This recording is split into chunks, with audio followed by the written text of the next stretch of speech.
We have an enormously amazing program, and as usual in patient focus patient, it's a little bit too good. I think you're spoiling us, Pernilla.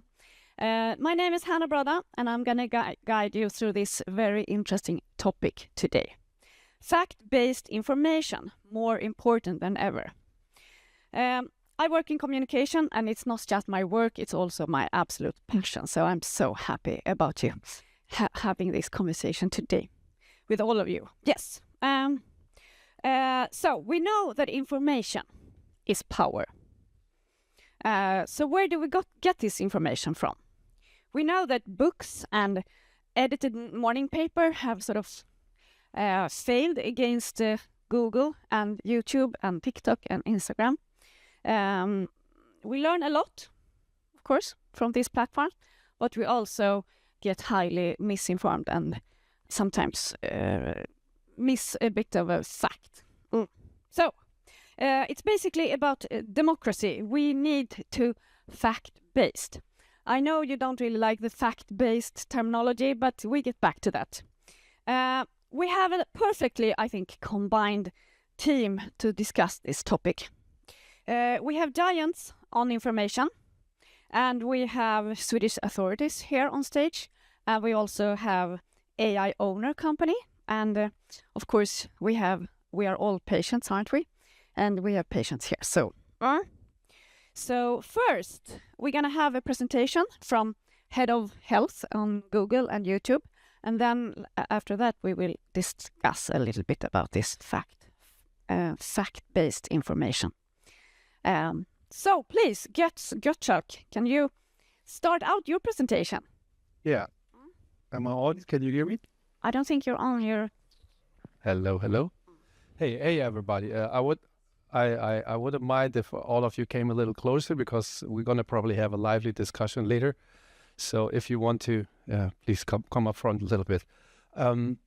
We have a hand mic, don't we? If you have any questions, so you can. So please pull up. You know, we don't bite. That's good. Most of the time. You know that you're in Sweden now, and we are a bit shy, but you come along here. Don't be shy. Nice to see you. And Rob, nice with their place here. You can sit, please. Very nice. So, I prepared a few slides. I'll keep it quite brief because we want to focus on a more, room discussion. But I just wanted to share a few things up front, because most of the time when I join conferences, today I'm by an esteemed colleague of mine from another tech company. Usually we are the very few of our client in these type of conferences. So I understand there's probably a strong notion around what we do, but sometimes there's not the full information of what we already do. So in order to kind of have a more in-depth conversation, that's why I also said come forward, don't be shy. I want to share a few informations, what we do, and then leave it to the discussion. So let me see if I can click the slides, or can you change for the slides? Yeah, that's me. I'm Götz. Everybody calls me Gigi because I work in an American company, and my first and last name make it impossible for people to call me by my real name. So please call me Gigi. Next slide, please. So when we look at how people get information about health nowadays, it usually starts somewhere in the internet before they get to the physician. That has different implications, but let's keep it short.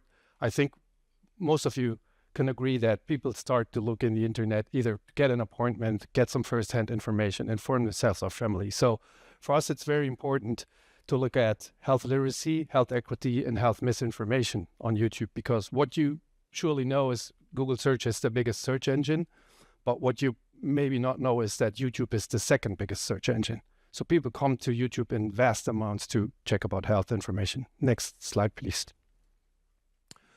So to give you some numerical context, because I think when we talk health, you all know that health data is one of the biggest data sets in the planet. So each day, humongous amounts of health information become data in general. So it's a substantial part of data of the world, not even on YouTube or search.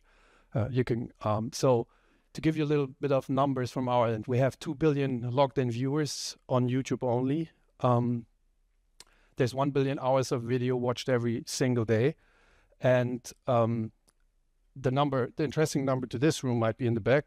I might fall off the stage to show it to you. I'm here too. So in 2023, only on YouTube, only health condition-based queries. A query is what we call somebody searching for a health-related topic. We had 200 billion views. I'm in Germany, so I own 3 billion of those, which is quite an interesting number. Next slide, please. So that's the number I gave you. So we can jump to the next slide already. So numbers are increasing. So what did we do to kind of get the right health information to the consumers or the people that use YouTube, which is from professional to patient, from consumer to family, is we wanted to make sure we have third-party evaluation, what is a credible source of health information on the platform. Because even though Google as a whole and YouTube has a big health department and we work all across different healthcare products and healthcare information, we don't want to be judge and jury who is a credible source of health information. We want the global health organizations to tell us criteria by which we can identify. And we have the WHO here in the front row, Rob. Hey. So we reached out to the CMS, to the NHS in the UK, you might be familiar with, to the WHO, to the Order of Doctors in France. And we asked them to provide white papers and say, look, please provide criteria by which we can identify credible sources of health information in the internet. And what is the criteria in itself that makes them credible? To match, and I think that's important, to match the real world health credibility of a person in the internet to the internet credibility. So that, let's say in Sweden, I think Karolinska, am I saying it right? It's Karolinska, sorry, is a very esteemed hospital and works with Charité in Berlin, where I'm from, big hospital. So if you have an emergency and you be taken to that hospital, you feel in safe hands, even though you might not know every doctor in the emergency room, hopefully. So you would think that if that hospital, the same people would provide health information, that should be credible because they're the real health professionals. So that's the kind of perspective that we have. So these organizations created white papers that are openly, publicly available, that I can also share after this panel with you, that you can look into, that define criteria of credible sources, which we used, and you can jump to the next slide, please, which we used to create two things that, you know, I'll get myself into trouble, but we can even try it in the room. When you go to YouTube, maybe if somebody of you has already used YouTube before and might have the YouTube app on their phone, like I do, you can now go and let's look for something, a condition that might not be so popular. Let's look at oral cancer. If you were to go on YouTube now and you type in oral cancer in the search, let me try something too. Hopefully it works. Otherwise I'm fired. So if I put in oral cancer,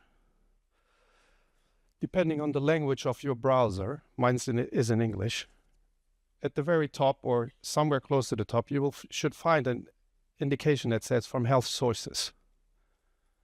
And unusual to the usual swipe that goes up and down that you're familiar with, this goes in a carousel. So it goes left and right. So in this section, you will only have health information by providers that are deemed credible by the criteria of the WHO, NHS, CMSS, and other health organizations that provided these white papers of what is credible. So for you as a user to understand who's giving me this information, by which real life credibility is, that underneath each video of that creator, you will have a contextual information that says this is here now from Cleveland Clinic, which is the second biggest clinic in the US. So you have from an accredited hospital. And if you want to know more how the WHO defines such an hospital, you click on it and it will give you the white papers I just spoke about. But usually you probably don't go by Karolinska first and then see if they have a video on oral cancer. You will go oral cancer. So whenever you put a search into Google, or specifically for me in YouTube, you will surface a selection of videos for you as a first recommendation, which we call a shelf.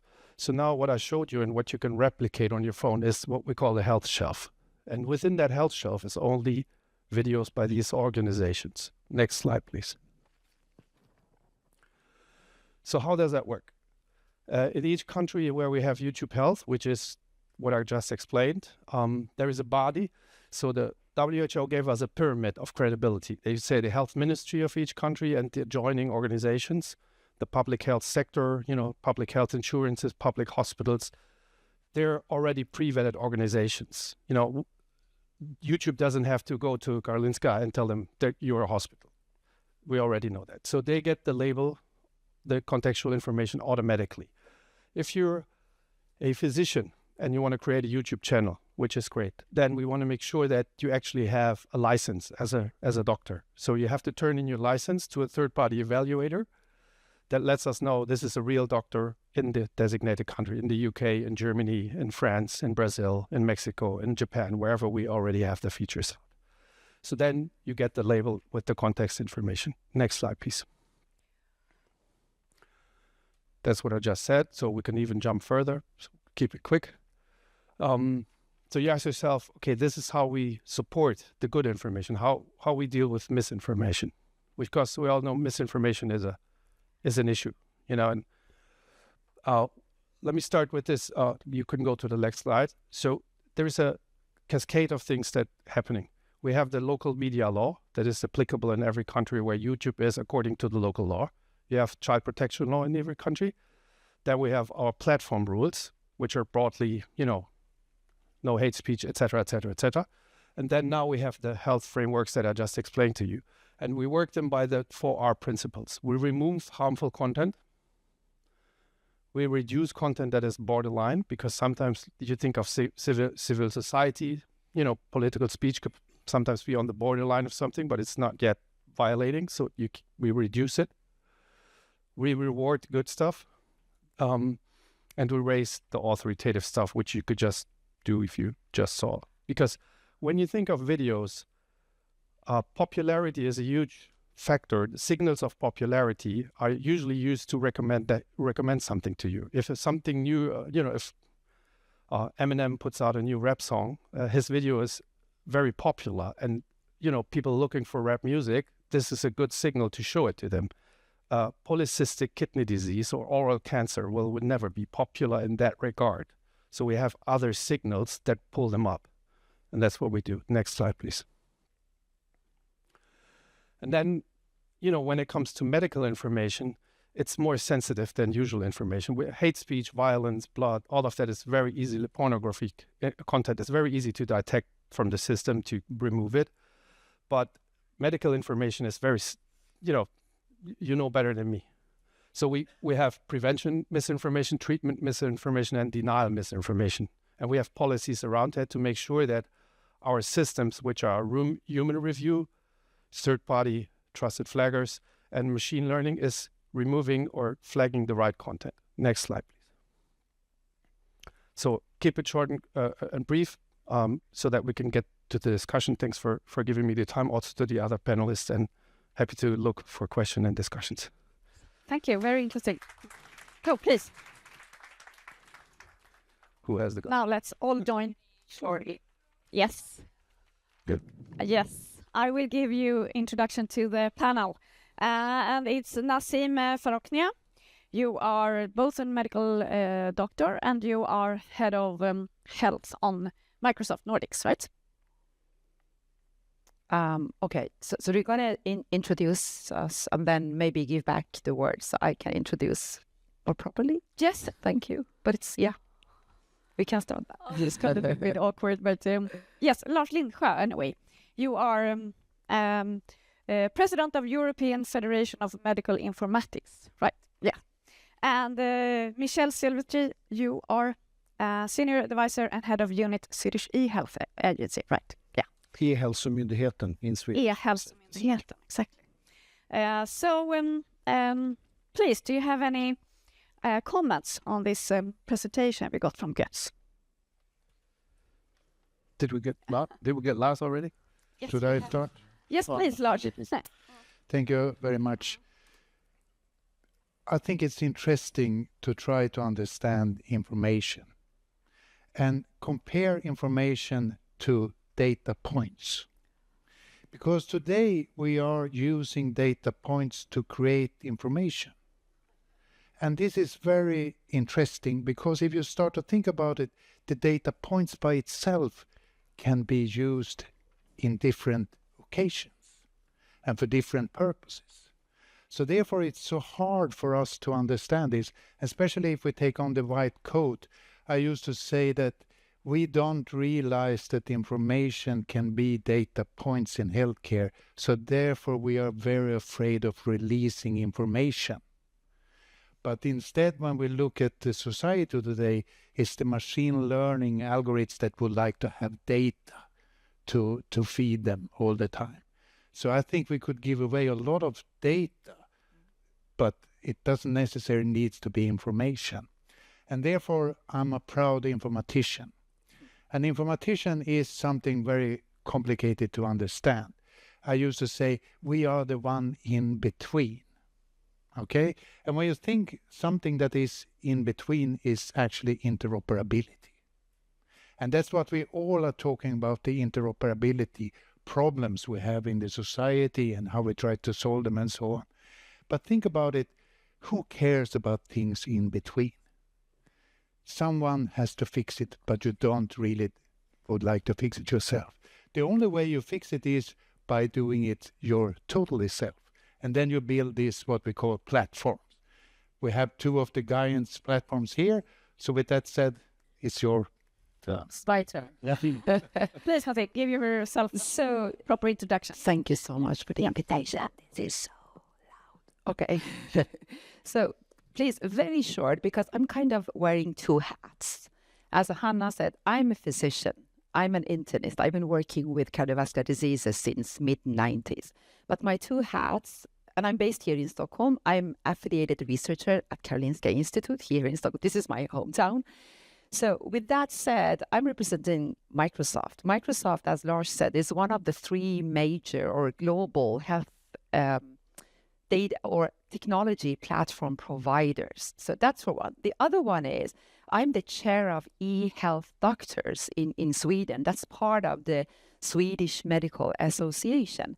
And I was here in this room and listened to the previous discussion. It was very much about, okay, more of healthcare professionals need to lean into the development, etc. And it's so true, because as a technology providers, we can do a lot, and we do a lot to bring in, say, more of automations and nudgings and better user experience for both professionals, but also patients out there. When it comes to Microsoft, we have a mission to empower every person, every organization on the planet to achieve more. It could be quite vague, or it could be quite big. With that said, I can give you a couple of very tangible initiatives or examples of what we actually do. One is a pan-European network, which is called TRAIN. And TRAIN stands for Trustworthy and Responsible AI Network. The whole initiative started by a couple of university hospitals, and actually I know you're based in Gothenburg, so the university hospital in Gothenburg, Sahlgrenska, is part of that initiative. And what we basically do is, the network is, okay, healthcare providers such as hospitals, academia, because you need to, when it comes to validations, you need to study to be sure about, okay, the outcome of this AI application or this algorithm is safe when it comes to both bringing data into your algorithm, but also the outcome of your algorithm. And then there is us, the technology provider. So basically, back to everything in between, I believe we need to be different roles and different skill sets, because historians say we are in the midst of fourth industrial revolution. This is the AI era. And I'm very happy that you have, say, measures in place to secure who is sending what throughout these different, say, global channels. And all of you here know also that digitalization and digital transformation is also part of a democratization process, which means these tools are out there in the hands of everybody. So I believe that, to kind of summarize, there is a huge responsibility also with me in my second hat as a clinician, as a physician, and part of a medical association, to actually just not sit and wait, to lean in and more actively contribute to securing those data or information we in different ways share with the population to empower them to achieve more.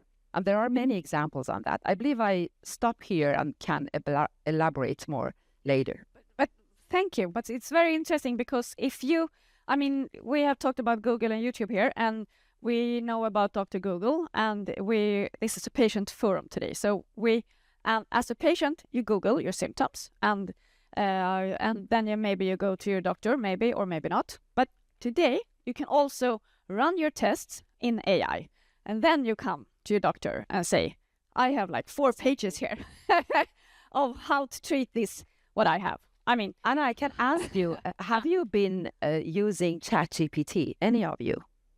You see? Yeah. And the thing is, okay, I have twins. They are 18, about to be 19. They are doing their last final year in high school. And then the other day, and my son, he's really interested in biology, even though he says, I won't be a doctor, Mom, just so you know. No. So he was studying biology. And then he comes to me and says, yeah, Mom, could you help me a bit? And then he had a couple of questions.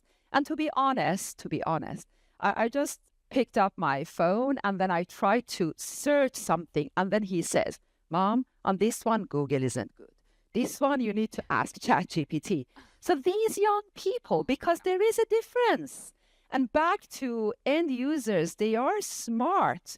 And I believe, back to all my hats together, we need to be present in all these different forums to actually guide and empower our users. Thank you. Exactly. I think that was at least 4 hats. But we are so few people here in Sweden, so everybody have to... Yeah, sorry, please. I'm a heavy user of AI. I've been training myself for the last 12 months to see if I could get smarter. One of the things I have learned is that ChatGPT works best you elderly you get. Because then you don't trust everything you see, everything he answers you. And this is very important to understand, that to utilize all this AI, you need to have some experience about life. So I'm a little bit afraid about all these young people coming around now thinking that they know everything, because it's really a tough question to make the right questions. I will also give you another thing that I've been laughing about. My son is a surgeon, and he told me once, Dad, I have 15 minutes when I talk with the patient, not when he operates. 7.5 minutes I have to convince him that Google is wrong. And then the patient leave, and then I Google. So you see the dualistic way of how we are approaching data and information. It's quite interesting, actually. So now we should talk about how Europe is going to solve that. And regulate. And if the doctors are ready to take on this super informed patient. Yeah. I want you to answer it, please. Do you want to say anything, Michelle? You've been patiently waiting for us. The regulators. You have to I'll jump in whenever suitable. But since you gave me the word now, I'll take it, of course. Yeah, please. So my name is Michelle Silvestri. I'm a senior advisor at the Swedish e-health agency, e-Hälsoläkarföreningen, as I mentioned. And I think the topic is interesting, and the mix, as you mentioned, Hanna, on the stage here. But of course, I have the perspective of the governmental bureaucrat, in a way. But just to tell you, I have a background as a biomedical scientist. I have a background in academia, Karolinska Institute, actually, as senior lecturer for many years. I've also been head of a medical laboratory center in the island of Gotland, Visby Lazaret. But now, since a couple of years back, I'm in this government agency working on health data issues and very much on the EU level, the European Union, of course. So, but just to start with an introduction of my agency, the Swedish e-Health Agency, I would say, is the national infrastructure agency when it comes to national digital infrastructure in the sector of health and social care. But, and I think I'll come back to that, I'm glad that you mentioned the word or the term interoperability, Lars, which is key, of course, when it comes to exchanging data and information, and maybe that it will even be elevated to knowledge or innovation, right? But we'll get back to that, I think. But my agency, in addition to being the infrastructure agency with assignments from the Swedish government on that topic, we are also responsible for medical e-prescriptions in our country. So all the prescriptions for medication, I would say more or less, are electronic since many years back, and we handle those. So huge amounts of data, of course. And the thing is, when a physician or some other health professional who has the responsibility to write a prescription, when that is going to happen, it's of course very important that the physician or whom it is has all the relevant information at hand, right? Otherwise, it could be life-threatening. So I think regarding fact, it's very important that you have all the relevant health data at hand for taking the best possible medical decisions. And that is what interoperability is all about, and a truly national digital infrastructure in this sector. And what's happening on the European level, EU, with the European Health Data Space, EHDS, is really exciting, I would say.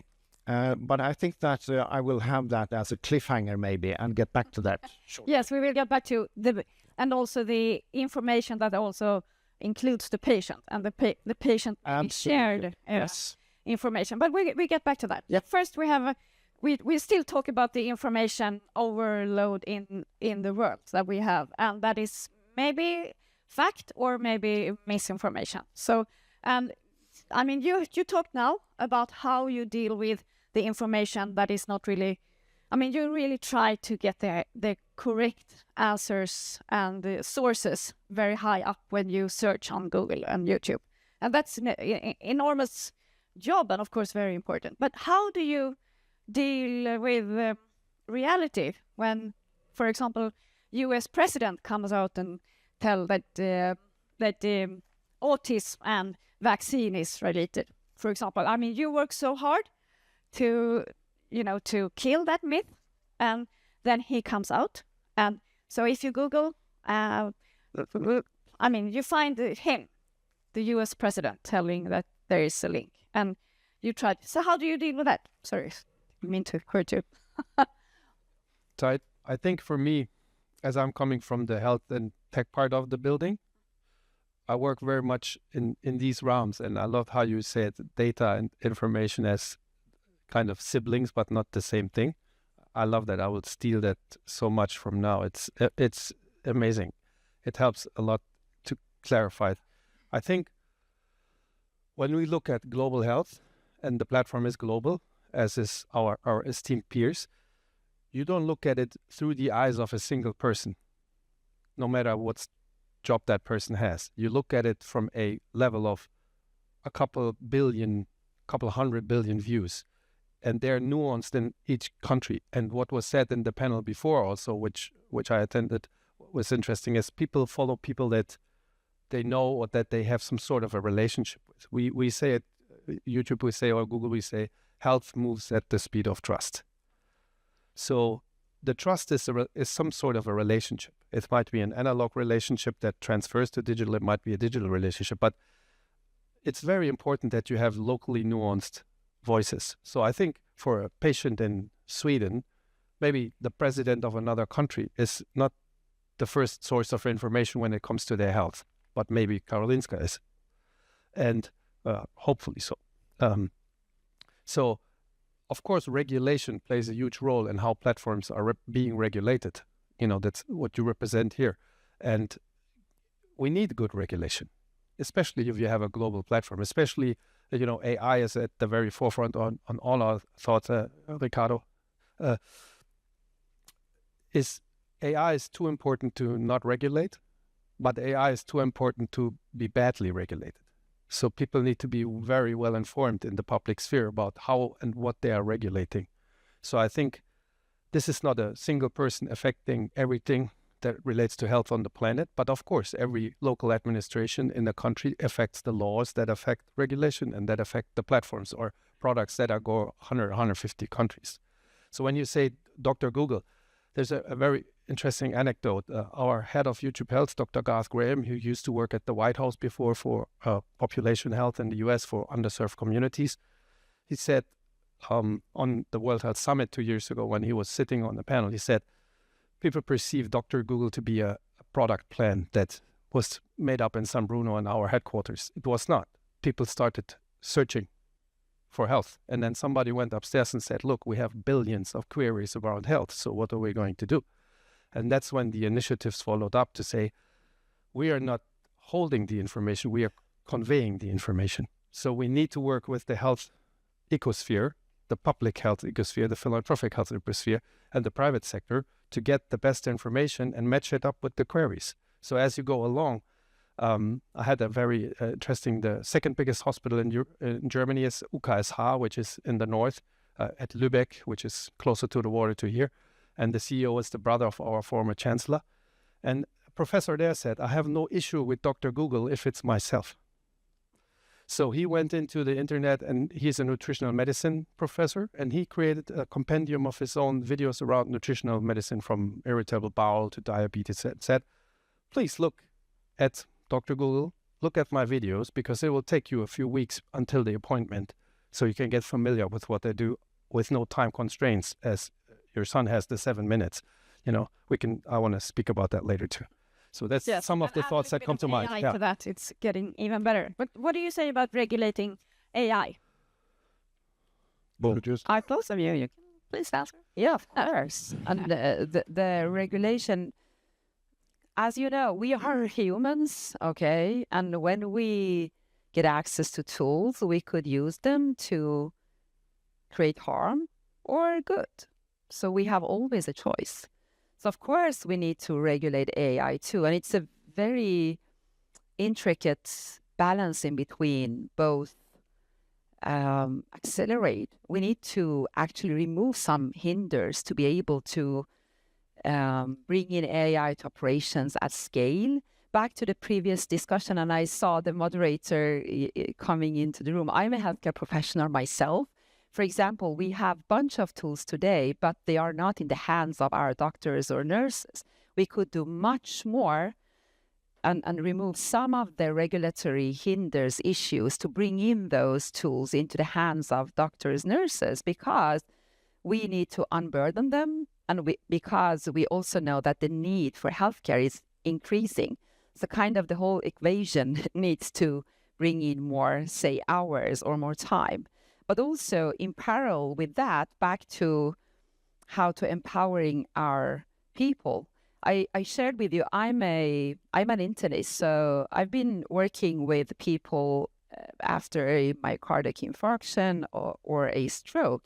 So there is much more to be done to prevent actually more of that kind of accidents. So with that said, you know, today we try to scale different kind of tools, supportive gadgets of different kinds, such as a wearable, into the homes to our people to avoid next event, to avoid next, ending up in the hospital for an asthma attack, etc.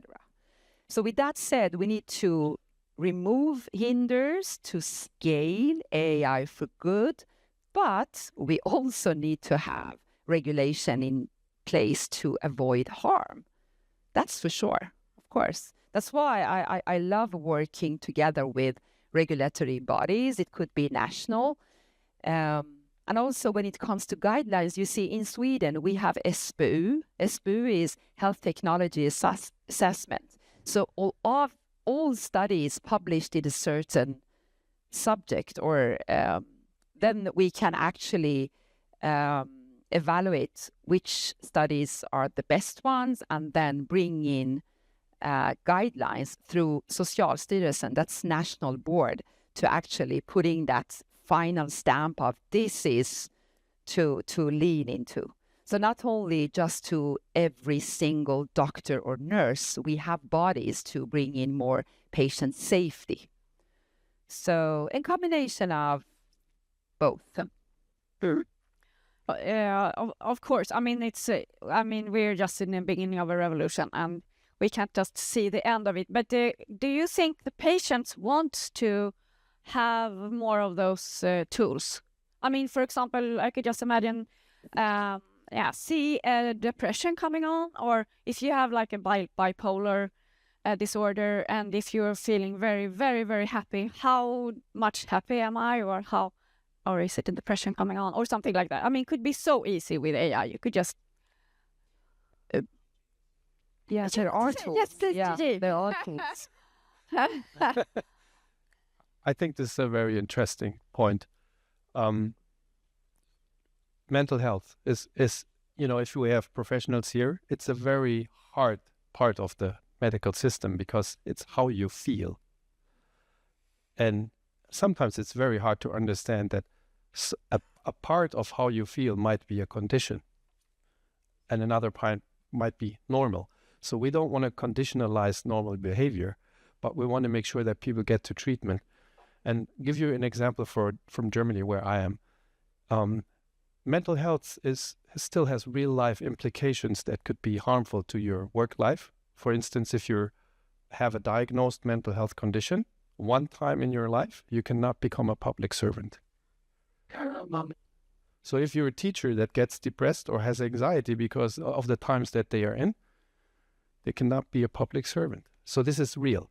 So people have a high level of anxiety around their anxiety to get information, and they want anonymously find out something about it. And then the second pillar is, in Germany, we have a public health system where about 85% of the population is publicly insured and 15% privately. So the waiting times to get an appointment with a mental health specialist in Germany is the second longest, only to organ transplant. So if you have a schizophrenic attack today, you get an appointment in 8 months, earliest. I'm not sure if that's really beneficial. So you have waiting times, you have uninformedness, and you have real life stigma that still goes along with it, because you don't want to easily open up to your company about it because you don't know the implications it might have. So having good information by the mental health institutions, by the mental health authorities, by the, in Germany we have an institute by the health ministry to inform the public about health. To have good information out there is really helpful, because otherwise you have people waiting on their condition. And I think mental health is the next pandemic, as we can see from what WHO is gladly telling us to focus on, that we can see in data what people are looking for. So I think it's a very important point, because it's so hard to get to it in the medical system. And another, I wanted to follow up my colleague. I think we speak a lot about burden of disease in health conferences, and when we look at the health system, I would allow myself a bad joke. What about the burden of administration? In Germany, a surgeon has over 50% of his working hours on paper and not on knife, which is, I don't want to use language, but 3/4. 3/4. So the new technology that comes out of companies like Microsoft or us, don't first think of AI doing the robotic surgery or, diagnosing, but think of AI doing hospital administration, the paperwork. So maybe the surgeon can do the surgery. Maybe the surgeon could do the surgery. Great. all of the day. Exactly. Sorry. Yes, please, Michelle. Since we're talking very much about, start with the topic fact or high quality information, maybe I would say. We're discussing AI and regulation. I would like to say that we have lots of regulation today, for better, for worse, maybe, and mainly on EU level, European Union, as you know. So we have the medical devices regulation for medical devices in general, also including many AI applications. We also have the AI Act since some time now, you know, and I've heard in a couple of conferences with some irony saying that, well, Europe has AI regulation, but no AI, whereas the US and China, they have no regulation, but they have AI. So it's a dilemma in a way that it's important that we do not see this regulation as an obstacle, as I think one of you mentioned.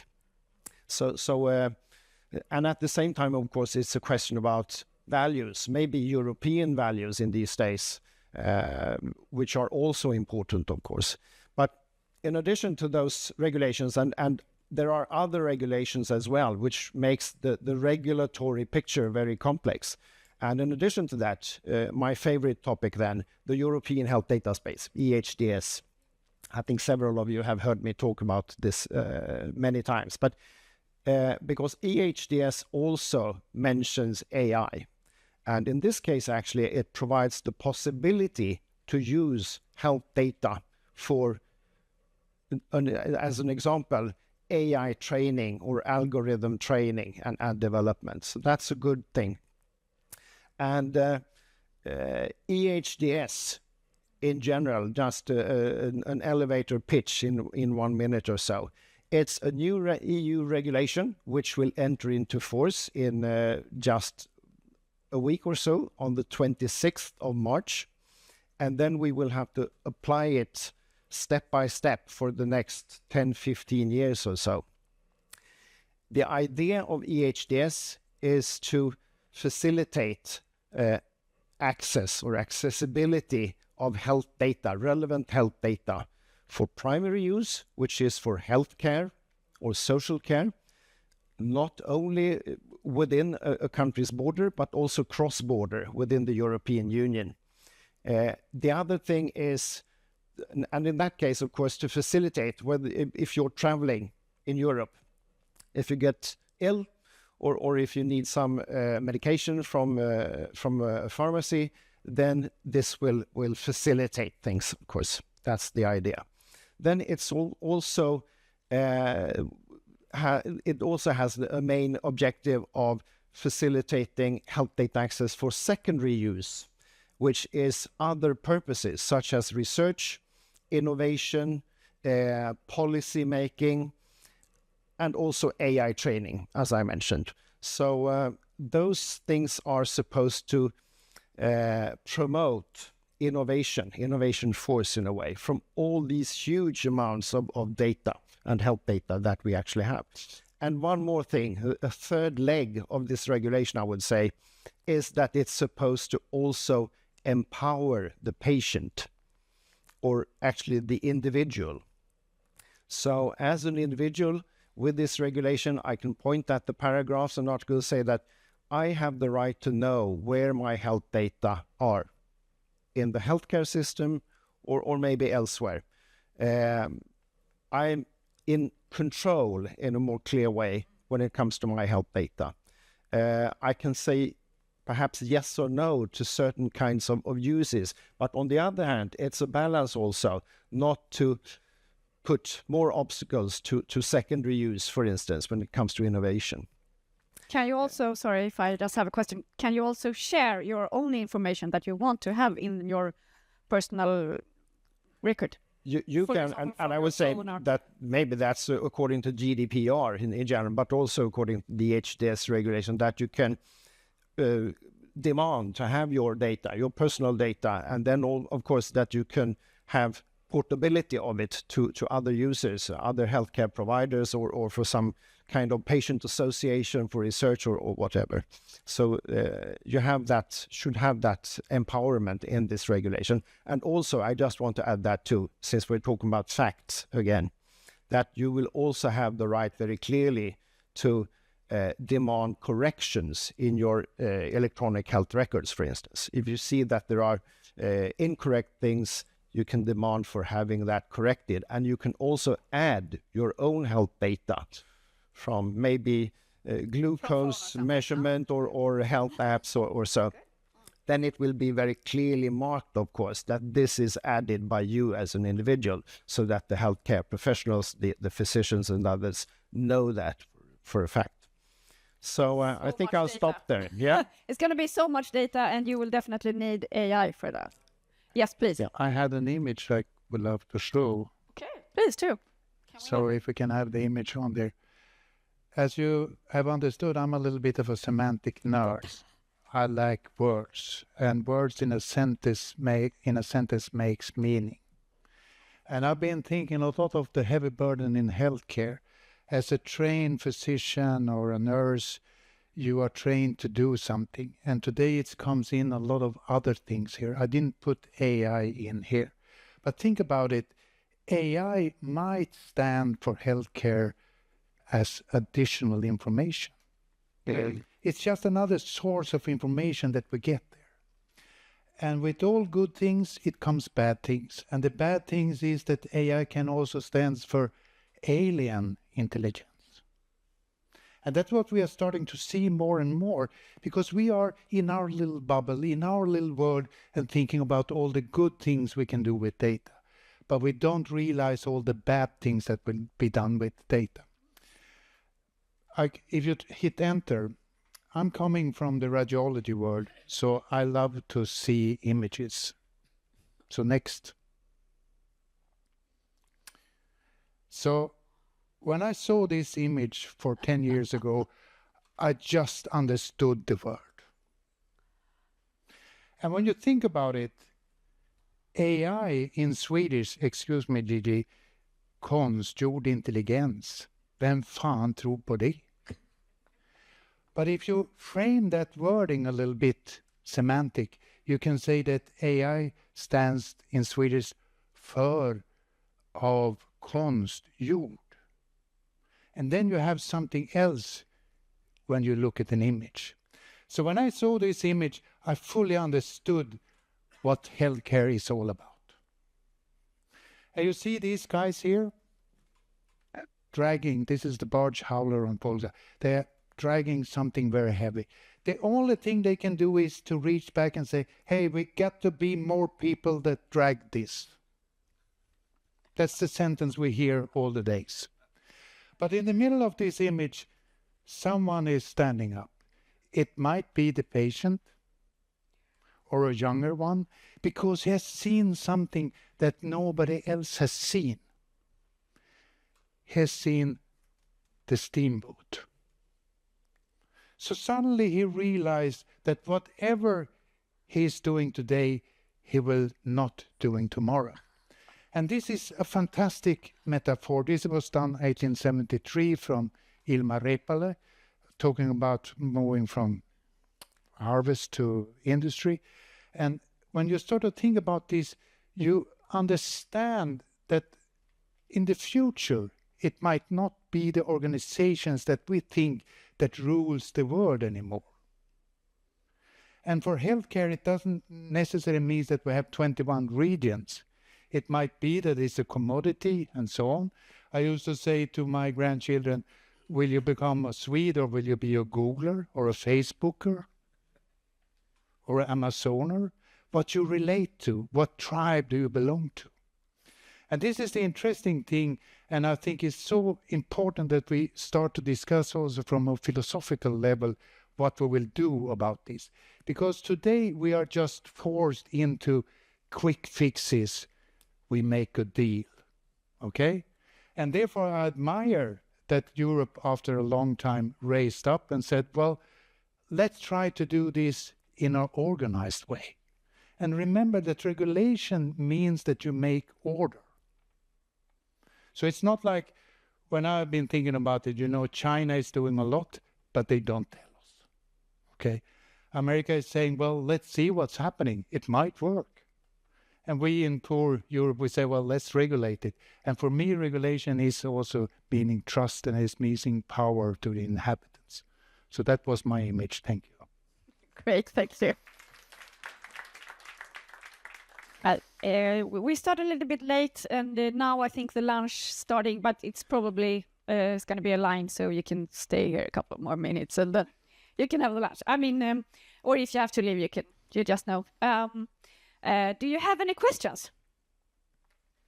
I mean, it's a great panel, so you should start comments maybe, or comments, or you don't agree. Or forever be silent. Exactly. Yeah, I have a question. Yeah. If you can think, and I will ask that to you too. We were talking about. Today we're talking about communicable diseases and how to deal with them in the future, and a little bit. Yeah, we thought from the beginning, of course, the pandemic, and this morning, Olivia Wicksell, for example, she said that we didn't really reach everybody with the information. And I mean, I know that you all work with this sort of from day-to-day basis, like every day, on how to try to reach everybody. And so do you have any comment on that, or question, or how to actually, how can you help Olivia Wicksell? I think following up now in peacetime. I think following up your beautiful picture, we believe that information is a determinant of health. So, and good information brings it up more. I think when we talk health and technology, I think our first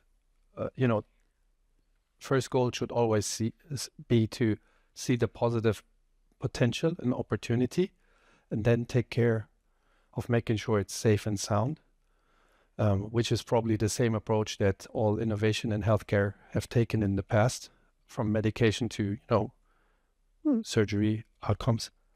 And I think that it's crucially important that we come together, anecdotal. And in last March, we were in Copenhagen on the WHO Europe conference, and there is very limited private sector and public sector.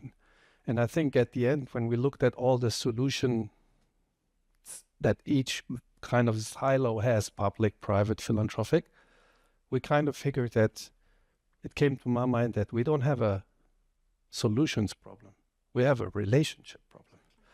And I think we should change our relationship, because oftentimes we come to these rooms or, kind of creating action, and everybody states there, I'm a cat, he's a dog, so we can't get along, or it's from the door. Then we have to discuss that part of it. And when we were speaking about in the former panel about the younger people or your sons, my niece is quite younger, and I tell her, how complicated it is with the private sector, public sector, and it's very complicated. And she said, but I don't care, because we have problems, and you have relationship issues with each other. So like she's talking to me like, Mom and Dad are fighting, but we need food. So go to the kitchen and make some food, and then fight in your own time. But the problems are bigger than the relationship issues. And I think if we come to a new governance, that is, how can we combine the intelligence of all sectors to bring forward tangible solutions, because they are there. Then there is hope, because the burden on the health system is now young people don't want to become a doctor because it's not attractive to them anymore. But they are creating new types of healthcare providers. Yes. So innovators out there. So it's already happening. Yeah. So passing it over, I think that I have high hopes in our new. Agree. In the future. From 2 questions from the audience, please. Hello, I'm Billy Peterson. I'm head of market access and public affairs at Sanofi. I love your the discussion here, and I think it's really important. One thing that I also did earlier in my career, I was doing research, patient-centered science, And a very important thing that is still overlooked is the patient himself or herself as a resource in healthcare to help with the burden. And that is something that is still overlooked. And my question would be is like, how can we together see how we can improve and help the patient involvement, patient decision making? That is something that is still, could be a part of the solution. And with your platform, you can also help to drive that, because we are still overlooking quite a lot how we can use each one of us to help ourselves in between the visits to the doctors and everything. Yeah, agreed. Brief comment to that.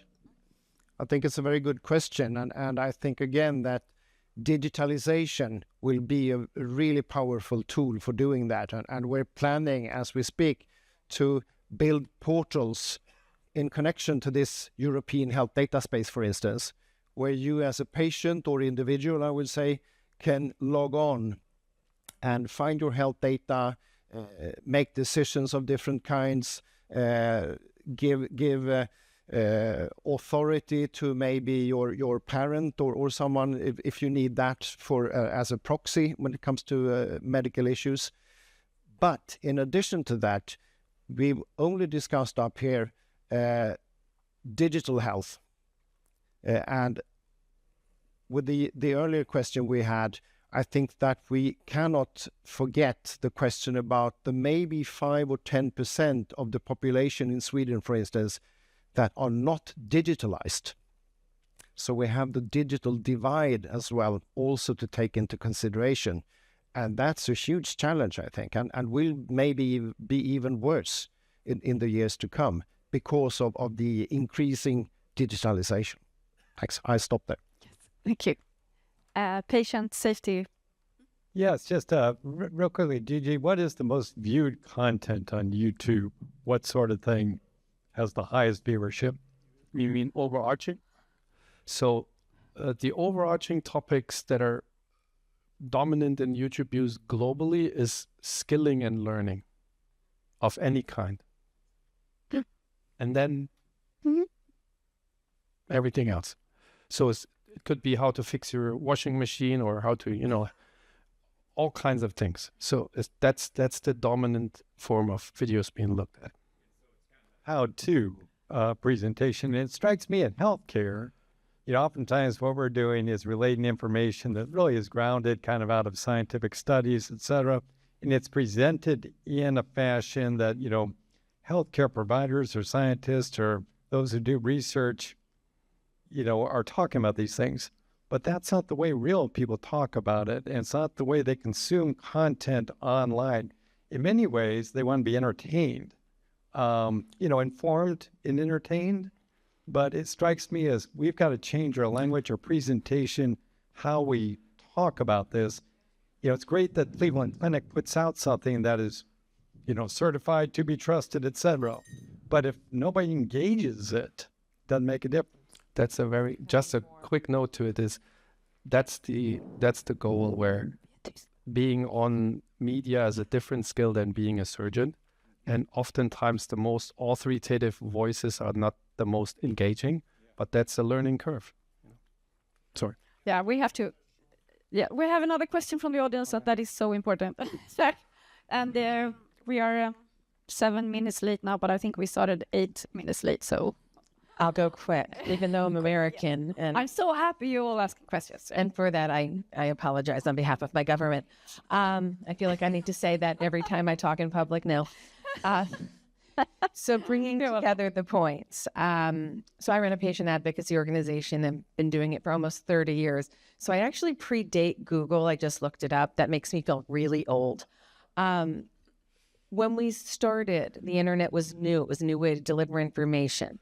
I believe we were among the first patient advocacy organizations on the internet. It was 1995. So we've evolved. Technology has evolved. Medicine has evolved. Yeah. And my concepts of helping patients find safe care have evolved. So yes, Cleveland Clinic is a trusted source, but it's made by doctors for patients with an educational gloss. We went a completely different route recently. Well, probably about 3 years ago. medical edutainment. So medical, education, entertainment, podcasting, talking to people, making them relatable. Yeah. I have talked to some thought leaders that would blow your mind for an hour in a podcast, people asking questions in real language and giving real answers, unvarnished, just truth. You know, there might be an occasional curse word dropped in there when somebody gets frustrated, but that's how people talk. And that's what people want. They want you, the physicians, to be real. They want technology to help, not hinder. We're leading into AI, wearables, love wearables, lots of data there. How do we normalize it? How do we regulate it? How do we communicate it? That's the great frontier for me, and I work internationally. But each culture needs to find its own language, and Google's a great equalizer, good and bad of it, but we all have to work together to get there. And I will stop because everybody's want to go to lunch. Thank you. Maybe Nasib, do you have a comment on the comment? Just wanted to say, and back to the image, I loved your image. I told you guys, I'm the head of e-health doctors as part of Swedish Medical Association. Okay, so doctors in Sweden, almost 85% are gathered in this association. It's about 40,000, 40,000. How many do you think are part of our small association, kind of looking forward and not being victimized? 200 to really early adopters. And we've been facing a lot of kind of, what are you doing? This isn't okay, because this is not the conservative way. This is not serious, etc., etc. But I hear you, because you're right. We are getting there, and we are not giving up. Yes, so we're at the beginning of a revolution, and we're getting there. It's very comforting to hear that you say that from you and your 200 members, that we are getting there even in Sweden, healthcare, right? Swedish healthcare. Yeah. So, yes, and you can assure that. Thank you for coming here. Thank you.